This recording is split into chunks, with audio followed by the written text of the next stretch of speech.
everyone and welcome to today's video. Today Tash and I are going to discuss posts on social media that are in favor of consuming animal flesh and animal secretions, but are disguised as being good and charitable and woke, okay? And what we're gonna use as an example of the sorts of posts that pop up on social media is a post that Impact put up yesterday. Here it is. So they say, you can't preach for animal rights while ignoring human rights. And then they go on to say, prioritizing the rights and well-being of animals while ignoring human rights, especially agricultural workers, is a symptom of white veganism. Tash. So what are the first alarm bells in the first couple slides of this post? Well, they're implying that vegans prioritize non-human animal rights over human animal rights. However, we are all animals, so animal rights is human rights, and you can't be for human rights if you're enslaving and abusing non-human animals. Yeah, if you're encouraging and teaching people to consume the body parts of oppressed, enslaved, and tortured beings, how are they going to have respect for their fellow humans? Vegans don't support oppression on any level, and we certainly don't view ourselves as superior to others like non-vegans do. And then they go on to say that we don't prioritize especially the well-being of agricultural workers. And then the following slide goes on to talk about the fact that the degradation of land and resources popularized by vegan foods like almond milk and soy production. Yeah, well, they're completely dismissing the fact that animal agriculture is the leading cause of all of these issues, and a majority of crops grown are to feed farmed animals. So this isn't a vegan problem. This problem is because of non-vegans, and animal agriculture is causing these environmental issues, as well as human rights issues, because humans working in animal agriculture are exploited beyond belief. So they go on to talk about, oh, you know, it's really sad the people that work in agricultural crop production aren't being thought of. They don't mention anywhere about the people that work in slaughterhouses, meat packing facilities, that suffer with PTSD, are suicidal, have higher rates of injury, infection. So these are the worst possible places in the food industry that you can work in. So they ignore that completely. The highest rates of all these things like suicide, PTSD, all of that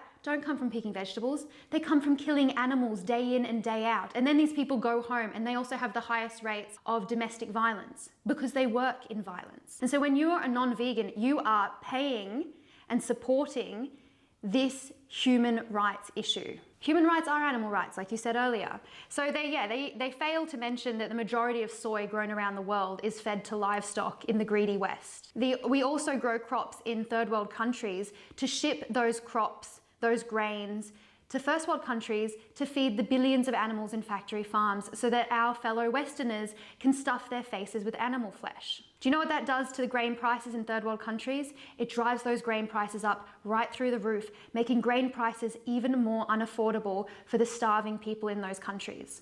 So don't talk about privilege if you're not vegan. In fact, the whole comment section is just people calling out bullshit on the post, amazingly. It does have 116,000 likes, but the majority of the comments are people pointing out the fact that the post is just riddled with issues.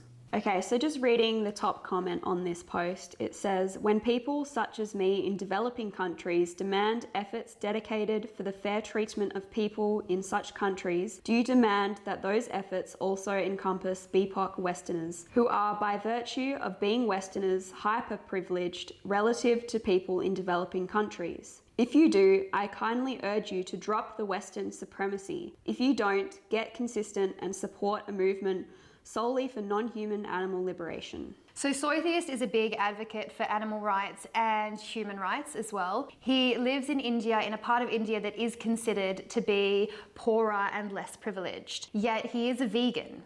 And he speaks up about this. And he finds it very offensive when you call it white veganism, because that excludes and also implies that people that are not white somehow don't have the physical and moral capabilities of being vegan. It is just the most ridiculous sort of shit that you can possibly write. And to disguise it as charitable and woke is insidious as fuck. Impact, shame on you. So just in this post by Global Veganism, they say that Impact claims that white veganism excludes goods BPOC and paints an image of whiteness around veganism. But their own post promotes this image, even if they didn't intend it to. Their post does this by portraying vegans and Indigenous farmers, for example, as two mutually exclusive groups. In reality, Indigenous farmers can be vegan too.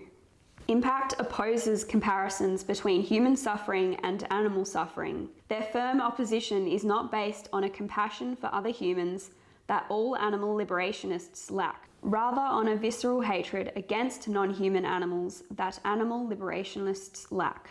Impact forgets that we are animals too. So what Impact is doing is it's creating and perpetuating and enforcing this divide between the human animal and the non-human animal, which is incredibly specious, and it also creates a them and us mentality, when really we are one. Animals have a right to their own bodies just like we do. We do not own their bodies, they belong to them. It is clear that whoever runs this Impact page consumes the body parts of animals and their secretions. Therefore, they're extremely biased. The whole post screams bias. So Impact is obviously completely disregarding the oppression of non-human animals, who are the most oppressed beings on this planet. And they clearly have some kind of agenda here because they're trying to invalidate veganism by completely dismissing that animals are oppressed beings, completely disregarding the fact that non-human animals are subjected to enslavement, rape, torture, abuse, and murder. And it's completely disgusting that they're trying to say that veganism is wrong because there's exploitation of humans involved in growing crops, and no doubt that there is. However, most human oppression is actually happening in animal agriculture. So this is absolutely human supremacist views. And very Western supremacist as well. So they're a page that appears to be a leftist woke page, and they talk about very current topics in a very sort of democratic manner. And then they go and post things like this, disguising their hate and their bias against vegans as some leftist woke democratic bullshit, when really they're obviously not completely against oppression across the board. They're just looking after themselves and they're disguising it. So shame on you, Impact. Fuck you, do better.